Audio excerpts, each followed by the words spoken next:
अगर अंकगणित समझ में नहीं आता है तो राजद के नेताओं को भेज दीजिएगा।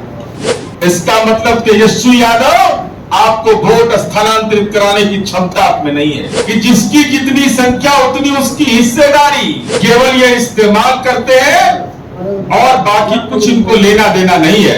अल्पसंख्यक समुदाय के लोगों ने राष्ट्रीय जनता दल को नकार दिया रुपौली के उपचुनाव में।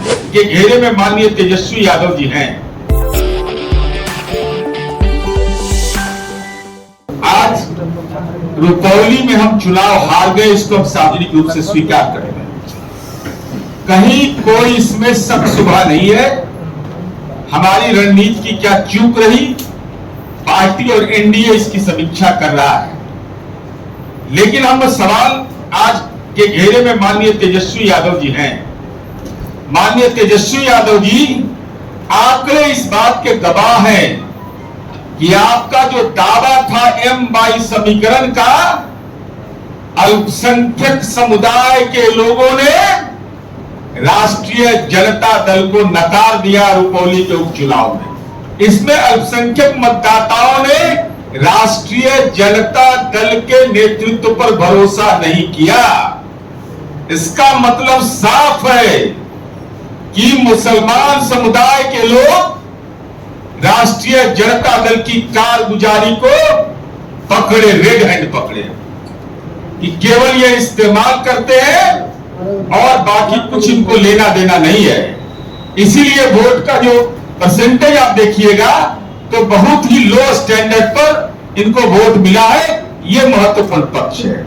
हम तो 16 सीट लड़े लोकसभा चुनाव में और हमने 4 सीट पर अति पिछड़ा समुदाय को लड़ाया।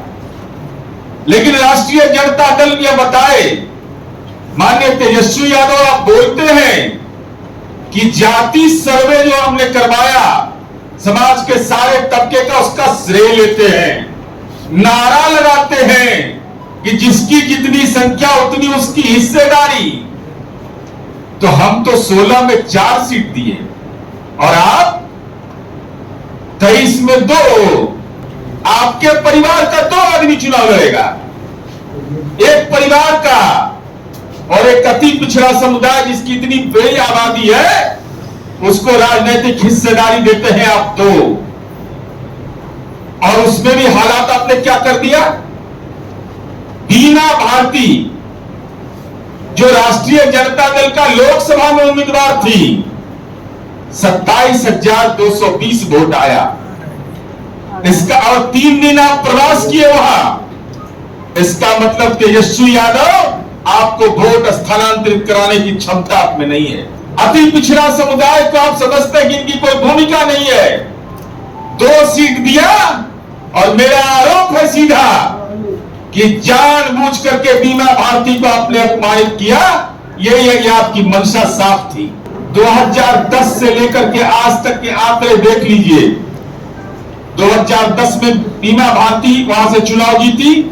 2010 में अजय कुमार मंडल जदयू के उम्मीदवार थे, विधानसभा चुनाव जीते, आज भागलपुर के माननीय सांसद हैं। फिर नाथनगर से वो जीते, गोपालपुर से गोपाल मंडल जीते, नाथनगर से लक्ष्मीकांत मंडल जीते, बीमा भारती फिर जीती, नरेंद्र कुमार नीरज गोपालपुर से जीते 20 में, भागलपुर से बुलो मंडल जो हमारी पार्टी के भी 2014 में जीते।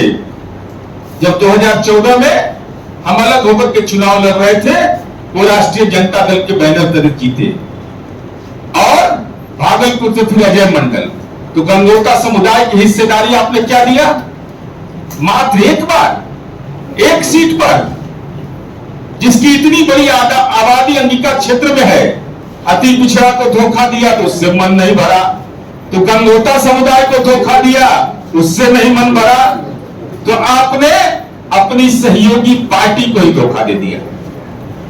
सहयोगी पार्टी इनकी भारतीय कम्युनिस्ट पार्टी है, और भारतीय कम्युनिस्ट पार्टी के उम्मीदवार को 2020 के विधानसभा चुनाव में, अगर अंकगणित समझ में नहीं आता है तो राजद के नेताओं को भेज दीजिएगा, 41,963 वोट मिले।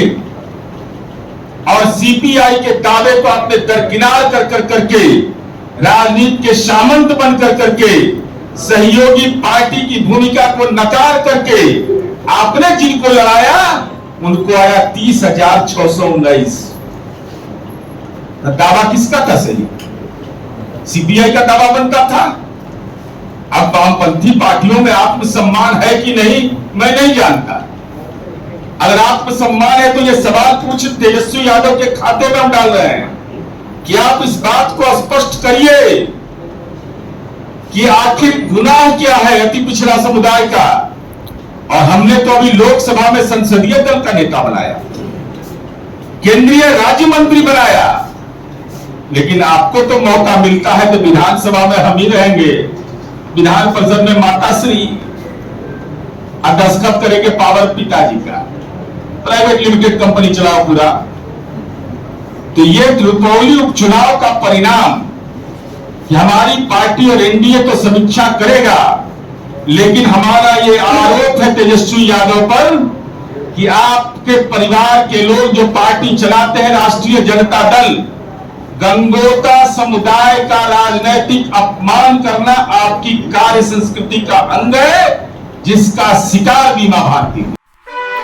गांव हो या शहर या सत्ता की लहर या छीना जा रहा हो अधिकार, आपकी आवाज बन रहा बिहार जोहार।